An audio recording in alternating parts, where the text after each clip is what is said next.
안녕하세요. 잡시광입니다. 올해 들어 7차례나 무력 시위를 한 북한이 이번에는 국방 분야에서 전략무기 최우선 과업을 완수했다고 자평하고 나섰습니다. 극초음속 미사일이라고 주장한 탄도미사일을 발사한 뒤 개발에 성공했다며 자랑하고 나선 건데요. 최근 조선중앙통신은 국방과학자, 기술자들이 5개년 계획의 전략무기 부문 5대 과업 중 핵심을 완수했다고 밝혔습니다. 북한이 밝힌 전략무기 핵심 과업은 극초음속 미사일 연구개발 사업을 의미하는 것인데요. 지난달 북한은 자강도 무평리 일대에서 동해상으로 화성 12형 중거리 탄도미사일 한 발을 발사했는데 최대 사거리가 평양에서 괌까지의 거리를 넘어서는 것으로 추정됐습니다. 이는 북한이 2017년 이후 4년 만에 처음으로 발사한 중거리급 이상의 탄도미사일이어서 국제사회가 촉각을 곤두세우고 있는 상황인데요. 그런데 한국도 이렇게 심각해지는 한반도 상황을 대비하기 위해 미사일 사령부 전력을 한층 더 강화하면서 철저한 대응을 준비하고 있습니다. 이에 대해 자세히 알아보겠습니다. 이 같은 북한의 도발에 우리 정부는 미국과 일본과 한반도 현안을 공유하고 대응책 논의를 본격화하기로 했습니다. 주요 언론에 따르면 우리 외교부는 미 국무부, 일본 외무성과 한반도 상황을 공유하는 데 이어 북한이 긴장 고조 행위를 중단하고 대화와 외교의 길로 나올 것을 촉구했습니다. 특히 미국은 북한의 탄도미사일 발사는 유엔 안보리 결의를 위반하는 것이라며 북한의 미사일 발사를 규탄하는 목소리를 냈는데요. 뿐만 아니라 한미일 외교차관은 삼각공조를 강화하기로 하면서 한반도의 완전한 비핵화를 위해 북한 동향을 철저히 모니터링하기로 방침을 세웠습니다. 그리고 당연히 유엔에서도 북한의 중거리 탄도미사일 발사에 대해 강하게 규탄했는데요.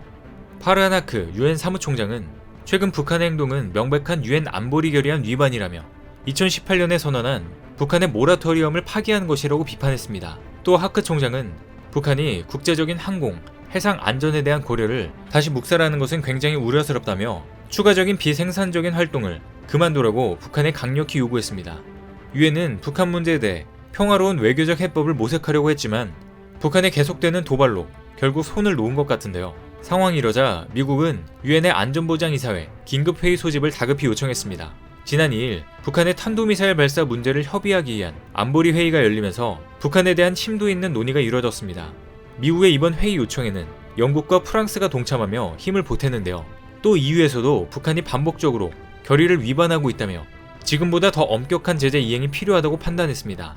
최근 EU는 북한의 노골적인 행동은 엄격한 제재 이행 필요성을 강화할 뿐이라고 단호한 태도를 보였습니다. 이와 같이 국제사회는 더 이상의 북한의 도발을 볼 수 없다는 강한 입장을 내고 있는데요. 하지만 북한이 점점 대화로 통하지 않는 상황에 이르고 있기 때문에 한국이 준비해야 하는 것은 강력한 군사력을 통해 상대를 억제해야 하는 것입니다. 우리도 더 강력한 미사일 체계를 구축해 대응하겠다는 전략인데요. 최근 서욱 국방부 장관도 미사일 작전을 수행하는 핵심 부대인 육군 미사일 사령부를 방문해 군사 대비 태세를 점검했습니다. 북한의 미사일 대응에 대한 중추적인 역할을 담당하고 있는 미사일 사령부를 이번에 방문함으로써 군 지휘부가 총체적인 미사일 대응 능력을 확인한 것입니다. 이 자리에서 서 장관은 북한의 미사일 시험 발사는 국제평화와 안정에 대한 도전이라며 어떠한 상황에서도 즉각 대응할 수 있는 만반의 준비 태세를 유지할 것을 지시했습니다. 또 우리 군이 미사일 탐지와 대응 능력이 어느 때보다 중요시되는 시점인 만큼 미사일 사령부가 유사시 압도적인 전략적 승리를 통해 국민들에게 강력한 힘이 되자고 촉구했는데요. 지난 2014년 창설된 미사일 사령부는 각종 탄도미사일, 순항미사일 등 우리 군의 최신의 미사일을 운용하는 부대입니다.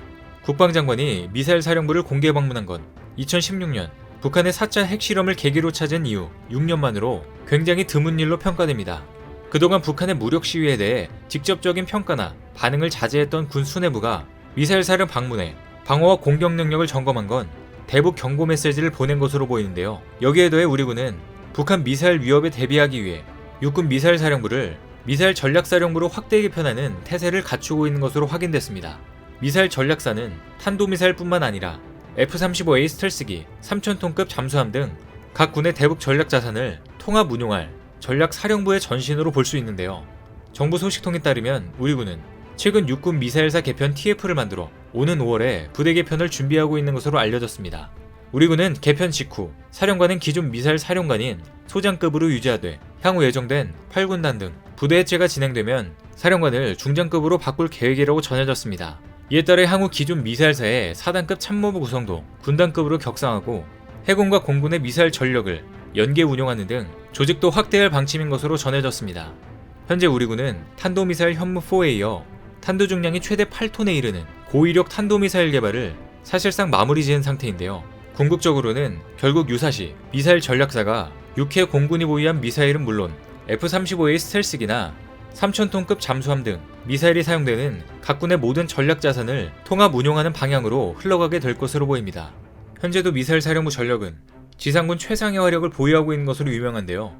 대한민국 육군본부 직할 소속인 미사일 사령부는 지난 2014년 북한의 탄도탄 전력에 대한 효과적인 대응을 목적으로 기존 육군의 유도탄 사령부를 확대 개편해 창설된 부대입니다. 미사일 사령부는 현무2, 전술탄도탄, 지상발사 순항미사일 현무3 등 장거리 화력자산을 운용하는 것은 물론 방사포, 지대지 유도무기, 전투함정, 상륙함정, 기뢰전 함정 등의 전력을 보유하고 있습니다. 정확한 수량은 군사 기밀이기 때문에 공식적으로 밝혀진 바는 없지만 과거 언론을 통해 공개된 바에 따르면 미사일 사령부가 운용하는 현무 미사일은 지난 2016년까지 1700발, 최근에 들어서는 최소 2000발 이상을 확보하고 있는 것으로 추산되고 있습니다. 2019년 지대지 유도무기는 발사대 60여 기를 보유하고 있는 것으로 알려졌는데 지난해 신규 부대 창설과 함께 더 많은 이동형 미사일 발사체를 운용 중으로 80대 규모로 확장될 예정입니다. 하지만 화력 여단에 별개로 배치된 다연장 로켓 발사 시스템과 실전 배치가 임박한 KT-SSM 발사 플랫폼을 세지 않았다는 것을 고려하면 기본적으로 발사대 플랫폼 총 대수는 최소 3자리를 기록할 것으로 보입니다. 게다가 미사일 발사가 가능한 함정과 잠수함, 전투기 전력까지 모두 고려하면 이는 어마어마한 숫자가 되는데요. 북한군의 발사 차량이 모든 플랫폼을 합해 3자릿수를 겨우 넘긴다는 것을 감안하면 북한의 유도미사일 전력조차 한국의 상대가 되지 않는 것입니다. 화력 덕후로 칭하는 미사일 사령부는 사실 육군의 대외비 부대로 분류될 정도로 군사 기밀에 해당되는데요. 실제로 육군 규정이나 지상군 페스티벌에서도 육군의 부대 마크와 이름을 설명하는 곳에서 미사일 사령부는 혼자 고유 명칭이 아닌 통상 명칭인 제972로 부대라고 표시되어 있습니다.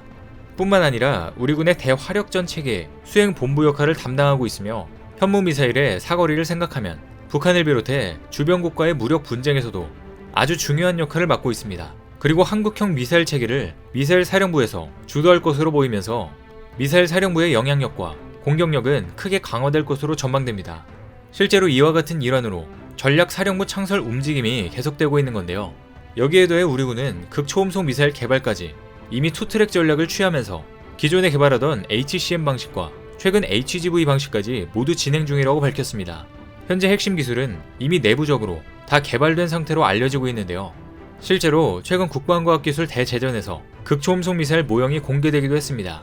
뿐만 아니라 최근 국방과학기술연구원이 극초음속 미사일에 사용되는 핵심 기술을 내재하기로 결정하면서 북한의 미사일 위협에 대해 독자적인 억제력을 갖출 태세를 촘촘히 하고 있습니다. 극초음속 미사일의 핵심인 고성능 관성 항법 장치는 정밀한 오차로 적을 타격하며 날아가는 미사일의 위치와 목표 위치를 정확히 파악할 수 있는 기술로 꼽힙니다. 미사일, 잠수함, 전투기, 인공위성 등 모든 분야의 핵심으로 알려진 이 장치를 국산화한다면 한국은 진정한 자주국방의 길로 들어설 것으로 보이는데요. 극초음속 미사일 개발과 더불어 지상군 최상의 화력을 보유하고 있는 미사일 사령부가 이번에 확대 개편되는 것으로 전망되는 만큼 한국의 미사일 방어망과 시스템은 이제 넘사벽 수준이 될 것으로 보입니다. 오늘 준비한 소식은 여기까지입니다. 댓글을 통한 여러분들의 많은 의견 기다리겠습니다. 많은 분들의 생각이 모였을 때 진정 가치 있는 지식이 완성될 것입니다. 시청해주셔서 감사합니다.